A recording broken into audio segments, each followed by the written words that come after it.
अचानक खट की आवाज़ से मोहन की नींद खुल गई। तेज़ हवाओं के साथ बारिश हो रही थी, इसलिए शायद कुछ गिर गया होगा।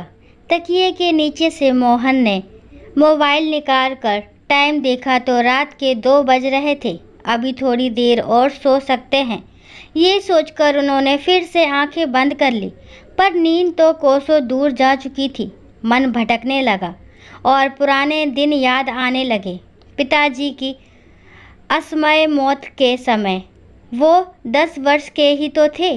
घर चलाने की समस्या आने लगी तो अम्मा मेहनत मजदूरी करती और खेलने खाने की उम्र में ही पड़ोसी चाचा के कहने पर वह भी अखबार बांटने का काम करने लगे। मौसम चाहे कोई भी हो, मोहन सुबह 3 बजे उठकर अखबार का बंडल लाते और 4 बजे से घर घर बांटना शुरू कर देते। फिर 10 बजे से साइकिल की दुकान में झाड़ू पोछे का काम करने के बाद खाली समय में पढ़ाई भी कर लेते। बचपना ही था, कभी उठने में आलस आता, ना नुकुर करता तो अम्मा समझाती, तोते की तरह रटती कि मोहन बेटा कठिनाइयों से लड़ो, उनसे संघर्ष करो, अगर नहीं करोगे तो हार जाओगे। वह भी फिर उठकर उतने ही जोश से काम में लग जाते। जैसे तैसे करके 8वीं कक्षा तक पढ़ाई भी कर ली। फिर अम्मा ने जल्दी ही विवाह कर दिया। 24 के होते होते 2 बेटे भी हो गए, पर अब खर्चे बढ़ गए थे तो वह दिन रात खूब मेहनत करते ताकि बच्चे उनकी तरह दर दर ना भटके, बल्कि पढ़ लिख कर बड़े आदमी बने। फिर जब तक बच्चे छोटे थे उन्हें स्कूल और कोचिंग में छोड़ने लेने जाना, यही तो मकसद रह गया था। धीरे धीरे जिंदगी की गाड़ी पटरी पर चलने लगी।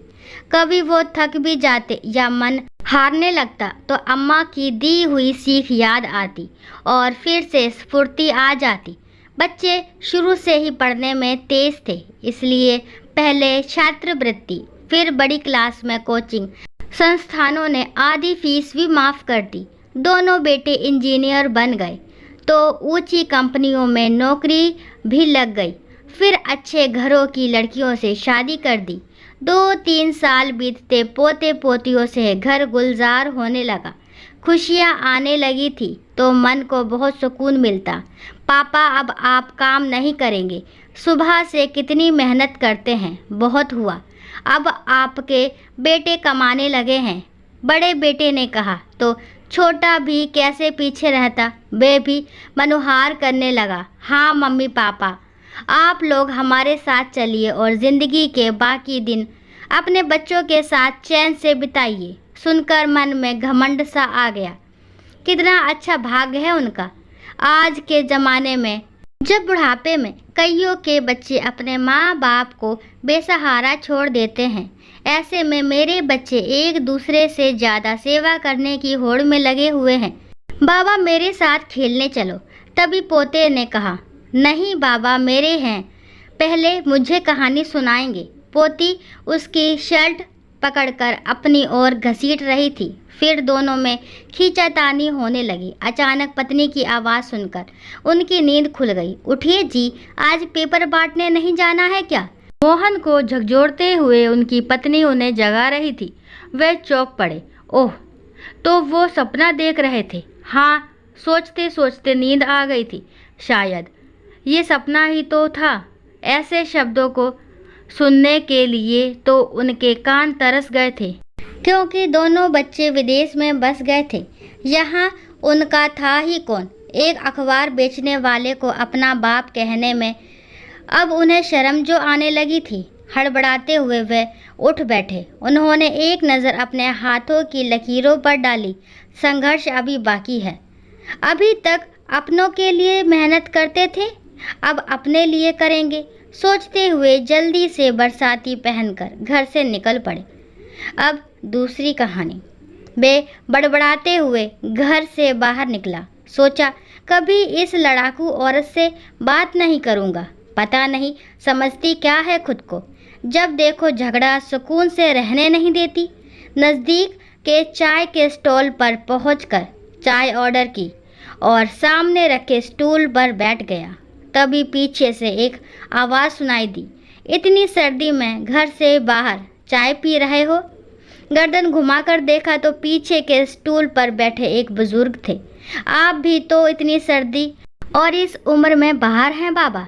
बुजुर्ग ने मुस्कुरा कर कहा, मैं निपट अकेला, ना कोई गृहस्थी ना साथी। तुम तो शादीशुदा लगते हो बेटा। पत्नी घर में जीने नहीं देती बाबा, हर समय चिक चिक। बाहर ना भटकूं तो क्या करूं? जिंदगी नरक बना कर रख दी है।